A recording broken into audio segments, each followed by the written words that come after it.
Time for the point after. Jason Lloyd is alongside with me from The Athletic. Mary Kay Cabot joins us.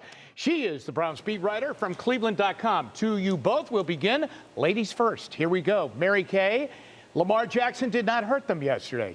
Mark Andrews, their all-everything tight end, didn't have a catch, and they lost the game. How the heck did that happen?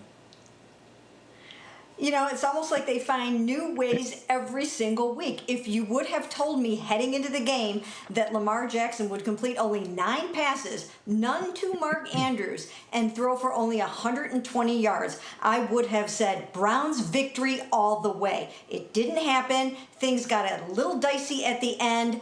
They did not get any help from the officials with some iffy flags there at the end. Then, of course, the blocked kick. And the Browns were sent home with their 4th straight loss. All right, Jason, let's deal with the 2 calls, okay? Very shady call. Offensive pass interference on Amari Cooper. Would have been a touchdown, would have given them the lead. They kicked the extra point. They would have been up by 4. They would have been in pretty good shape. Then the really weird false start called on the first field goal try backs them up to a 60-yard try. Mary Kay's right. Malik Harrison got a hand on that. When those officials huddle all the time, I say this to you both, when they caucus after a flag goes down, nothing good happens, especially for the Browns. Nothing good happens. They always pick the flag up or it goes against them. And I actually told my partner, Zach Jackson from The Athletic, I was sitting next to him in the press box, and I said, well, the longer they talk, I think that's good news for the Browns, because if it was against them, if it's a false start, that's an easy flag. He moved 5 yards and do it again. And the more they talked, I'm like, hey, this might be okay. And no, you're right. It went against the Browns. Very odd call. Nobody seemed to move. Charlie Hewitt moved his head a little bit, jostled the ball a little bit. I asked a couple people, showed them the play with the Browns. They all thought that was normal, common movement. It wasn't anything worthy of a flag. But the call that killed him, in my opinion, more than that, was the Amari Cooper. That looked like, to me, like typical hand jostling down the sideline that you see on every play on a deep ball down the sideline like that. And the fact that you call it then in that moment of the game was really a killer for the Browns, because you're right. In that moment, they go up 4, you eliminate Justin Tucker from the game, and you're making Baltimore drive the length of the field in 2 minutes, which really they hadn't done with a whole lot of success all day long. So, Mary Kay, let's put it into perspective. Where are they? They're 2-5. They're 1-1 in the division. We took a look at these 2 games, the one yesterday, the one coming up on Monday night, as absolute gotta have these games to get back into it. Through the smoke of what happened yesterday, where are we? Where are they right now?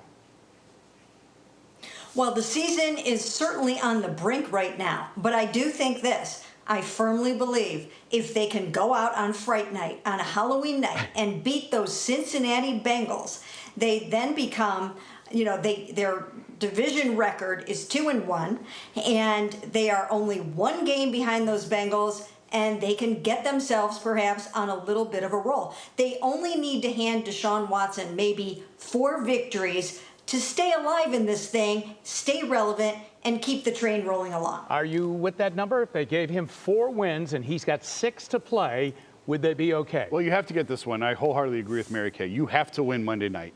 And then if you go into your bye week with a little bit of momentum, at Miami, there's no reason the Dolphins are not unbeatable. You can go down there and win that game. Don't get off the bus in Buffalo. Just count that as a loss. You're not beating Buffalo there. We'll just agree on that and move on. But for Deshaun Watson's return to have any sort of meaningful impact on the standings, they absolutely have to win this game. They cannot fall to 2-6. Mary Kay, some feel that there is a sense of shock in the building, not just in the locker room, and we heard some of the repercussions of the locker room yesterday, some screaming, some yelling. In other words, some blood going through the veins after they lost their 4th in a row. But there is some shock in the building that they absolutely cannot believe they're 2-5. Do you feel any of that from the coaching staff or the front office?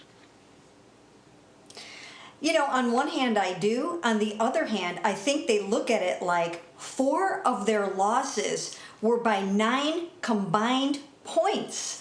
3 or less in each one of them. And I think when they go back and they watch the film on Mondays, they actually feel better about the loss because they can see some of the good things they did, especially in this game. Jacoby Brissett actually played really well in this game in a lot of ways. He did have another turnover. costly, unacceptable, but he passed the ball well. He made those downfield shots that they really need him to make, and the defense came up with some very, very big plays. So I think they have some things to be hopeful about. All is not lost at this point.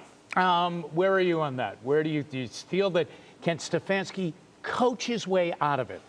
Can he coach his way out of it and get them a win and get them to feel better and get back to what, we think on paper they are a very talented team? Yeah, without Deshaun Watson, this was going to be an uphill struggle. I've said that all year long. From the moment that suspension was increased to 11 games, as late in the game as it was, they didn't have a lot of options, and they just sort of knew this was going to be a really tough sledding the whole time that Deshaun's out. Now, I agree with Mary Kay. I actually thought Jacoby played really well yesterday. He didn't have the catastrophic turnover at the end of the game like he's had in so many of their losses. Yeah, but he did have it. He put them on a short field that they scored a touchdown. Yeah, I mean, he had the ball knocked out on the strip sack. And sometimes that happens. I'm more concerned about just the awful throws that we've seen into coverage that he's made late in games. Right. That didn't happen. He put it on DPJ deep down the sidelines. He put it on Amari Cooper on what should have been a game-winning touchdown. He played okay, but I will go back to some of those other losses Mary Kay's talking about. If you have better quarterback play at the end of the games,